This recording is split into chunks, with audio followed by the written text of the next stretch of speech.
야고보서 2장 8절부터 13절 말씀 마음을 집중하시고 함께 읽어봅니다. 너희가 만일 성경에 기록된 대로 내 이웃 사랑하기를 내 몸과 같이 하라 하신 최고의 법을 지키면 잘하는 것이거니와 만일 너희가 사람을 차별하여 대하면 죄를 짓는 것이니 율법이 너희를 범법자로 정죄하리라. 누구든지 온 율법을 지키다가 그 하나를 범하면 모두 범한 자가 되나니 간음하지 말라 하시니가 또한 살인하지 말라 하셨은즉 내가 비록 간음하지 아니하여도 살인하면 율법을 범한 자가 되느니라. 너희는 자유의 율법대로 심판받을 자처럼 말도 하고 행하기도 하라. 긍휼을 행하지 아니하는 자에게는 긍휼 없는 심판이 있으리라. 긍휼은 심판을 이기고 자랑하느니라. 아멘. 어제 주신 말씀은 차별하지 말라. 오늘 그 이어서 차별하지 않기 위해서 우리에게 하나님의 마음을 구하도록 주시는 말씀입니다. 긍휼이라고 하는 것은 하나님의 마음이죠. 우리 표현 한문으로는 긍휼이지만 우리 순우리말로는 불쌍히 여긴다는 뜻이기도 한 것입니다. 오늘 이 본문의 말씀 읽은 걸 보면은 먼저 8절에 성경에 기록된 최고의 법은 사랑이라는 거예요. 하나님을 사랑하는 것과 또 그와 같이 내 이웃을 사랑하라 하는 것이죠. 그렇다면은 이 사랑하는 것을 여기서 말씀한 대로 최고의 법이라 일컫는 것이죠.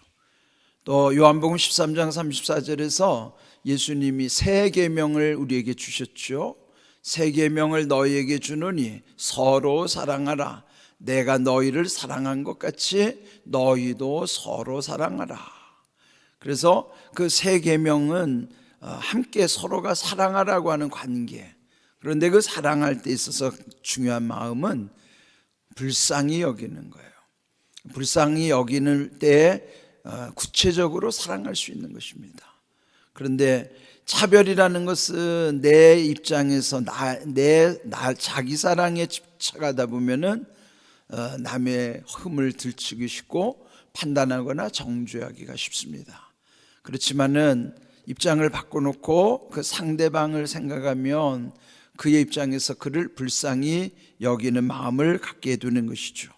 그런데 여기에 왜 이 사랑의 법을 최고의 법이라고 했는가? 원래 법이라고 하는 것은 그 시대는 율법을 말씀하는 거예요. 근데 율법이라고 하는 것은 하라 하지 말라라고 하는 강제 규정인데, 그런데 그 자체는요 지킬 수도 없어요. 네, 여기서 이제 그 말씀을 강조하는 내용이 나와요. 율법이라고 하는 것은 완전히 지켜야지 그 중에 어느 것 하나라도 지키지 못하면 나머지도 다 그게 소용이 없어진다는 거예요.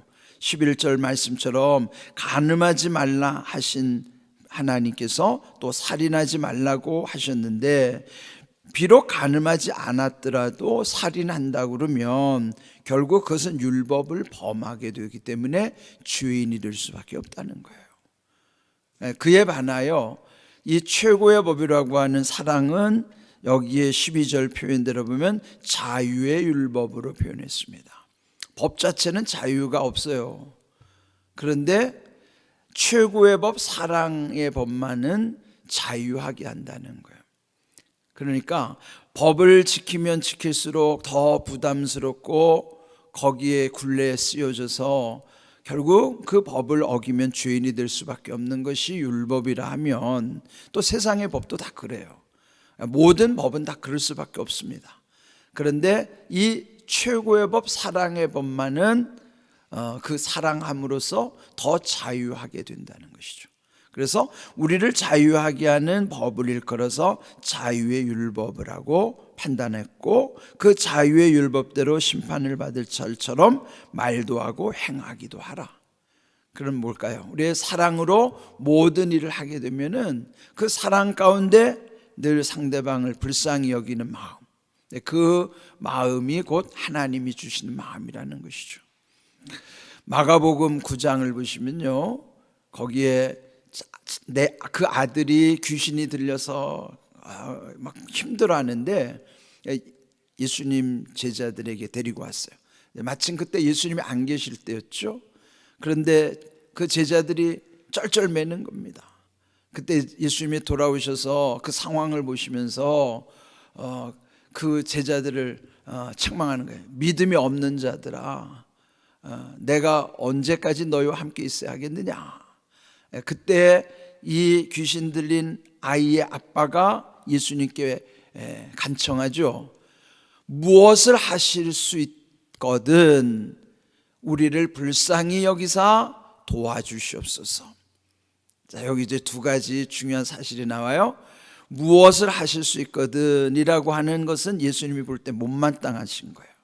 그런데 우리를 불쌍히 여기사 도와주시옵소서, 요게 중요한 거예요. 예수님이 그 아빠의 말씀대로 그들을 불쌍히 여기셔서 도와주시는데, 거기에 무엇을 하실 수 있거든 이라는 그 믿음을 바르게 회복시켜 주시는 거예요.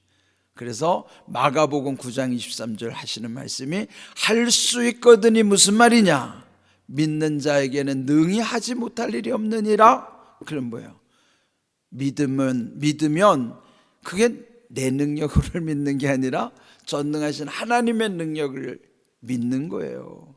그렇다면 그 믿음은 전능하신 하나님은 하실 수 있다고 하는 것을 믿는 것이니까, 그 하나님께 간청할 때에 하나님 뭘 하실 수만 있다면 하고, 그게 아니라는 거죠. 하나님은 하실 수 있다는 것을 확실히 믿어야 되는 거예요. 그래서 할 수 있거든이라고 하는 그게 무슨 말이냐, 그러나 우리 수준에 사는 말이에요. 우리가 남들에게 부탁할 때 하실 수 있다면 좀 해주시지요, 요 정도 부탁이라고 해요. 우리가 하나님께 기도할 때도 우리끼리의 대화에 익숙해가지고 하나님 뭔가 좀 하실 수 있다면 좀 해줘 보세요, 요 정도 수준에서 기도하면은 그건 하나님이 그 믿음을 받지 않으시는 거예요.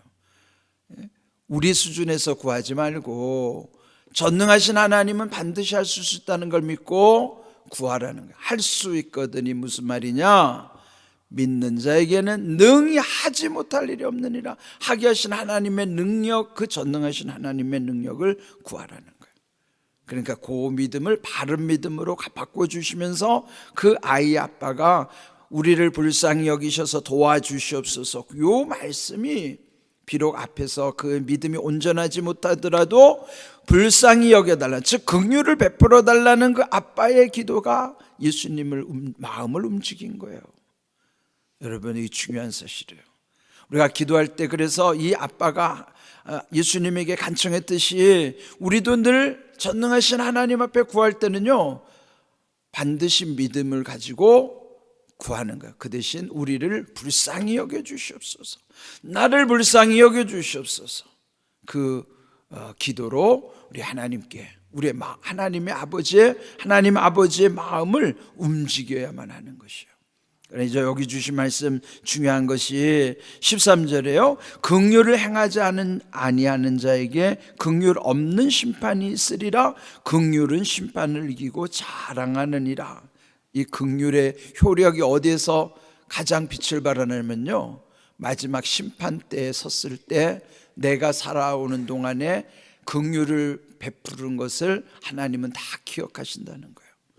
예수님도요, 마태복음 5장 7절에서 말씀하셨어요. 함께 읽어봅니다. 긍휼히 여기는 자는 복이 있나니 그들이 긍휼히 여김을 받을 것이며. 여러분, 이거 중요한 사실이에요. 우리가 누구를 불쌍히 여겼든지, 또 긍휼히 여기는 그 마음뿐만 아니라 긍휼히 여겨서 그를 위해서 기도하든지 도와주든지 긍휼히 여기는 자에게 주시는 복이 헛되지 않은 거예요. 그게 언제 나타나면 긍휼히 여기는 자를 주님은 긍휼히 여김을 받게 하신다는 거예요. 그 말씀이 오늘 23절에 보면은 마지막 때 그 긍휼은 심판을 이기고 자랑하는 것이다. 자랑이 뭐예요? 자기의 긍지가 되는 거예요. 자기의 보람이 되는 것입니다. 이 바울이 예수님의 십자가를 깨닫고 나서, 그 전에는 십자가는 수치예요. 그런데 십자가를 사랑하고 십자가를 자랑하는 거예요. 사랑하면 자랑하잖아요. 이렇게 우리가 긍휼이라는 게 하나님의 마음이고 하나님의 사랑인데 그 긍휼함 가운데서 이렇게 심판도 이기게 하실 뿐만 아니라 또 우리가 그거를 자랑하게 된다는 거예요. 사랑함으로써 자랑하는 것. 바울이 십자가를 사랑하고 십자가를 자랑한 것처럼 이렇게 긍휼함이 결국은 마지막 때까지 빛을 발하게 하시는 거예요. 고린도후서 5장 한번 10절 말씀 다시 한번 읽어보십시다. 이는 우리가 다 반드시 그리스도의 심판대 앞에 나타나게 되어 각각 선악간에 그 몸으로 행한 것을 따라 받으려 함이라 그랬어요. 그러면요, 여기 우리 마지막은 다 심판대에 서야 돼요. 그런데 그 심판대에 서는 때 각각 모두가 한 사람 한 사람씩 면접 받을 때도 한 사람씩 면접하잖아요. 우리가 마지막 심판대 앞에도 각각 서는 거예요. 그런데 선과 악 사이에, 그게 뭐예요? 우리가 살아있는 동안에 하는 거는 둘 중에 하나겠죠. 선한 일을 하든지 악한 일을 하든지 중간지대 없어요. 알고도 행하지 않으면 그것도 죄라고 말씀하셨으니까, 그러면은 우리가 이 세상 사는 동안에 선한 일을 했든지 악한 일을 했든지 선과 악 사이가 그게 선악간이에요. 우리는 선과 악 사이에서 지금 살고 있는 거예요. 그러니까 우리가 살아가는 동안에 이 선과 악 사이에 선악간에 있었던 일들을 반드시 심판하신다는 거예요. 그럴 때 중요한 것이 뭐예요? 긍휼이에요. 하나님이 아주 귀하게 그 심판대에서 면접의 참고사항으로 첫 번째 보는 것이 긍휼이라고 말해요. 그러니까 여러분 늘 하나님 아버지의 마음을 구하시면서 기도할 뿐만 아니라 우리가 긍휼이 우리에게는 하나님의 마음이 없잖아요. 그러면 그 긍휼을 우리 날마다 구해야 돼요. 하나님 아버지의 마음, 긍휼히 여기는 마음, 불쌍히 여기는 마음을 구하셔야 돼요. 그럴 때 우리가 서로를 대할 때에도 불쌍히 여기게 돼요. 긍휼히 여기게 된다고요. 그럼 미워할 수 없어요. 불쌍해지면서 미워해질 수는 없어요. 불쌍하지 않으니까 미워하는 거지. 불쌍하면 미워지지가 않아요. 그래서 불쌍히 여겨야만 진정으로 사랑할 수 있는 거예요. 여러분 자식이 밉다가도 불쌍하면 그때부터 사랑스러운 거예요. 부부간에도 마찬가지예요. 서로가 불쌍히 여기면 사랑하는 거지만 서로 불쌍한 마음이 없으면 그럼 그 부부는 참 비참한 거예요. 그러니까 서로를 불쌍히 여기는 마음이 하나님이 주시는 마음. 우리가 이 말씀처럼 우리 이제 얼마 안 남은 인생 서로를 불쌍히 여기고 하나님이 주시는 마음 가운데서 마지막 심판대 섰을 때 심판을 이기게 하시는 그 귀한 하나님의 마음으로 살아갈 수 있기를 주님의 이름으로 축복합니다. 아멘.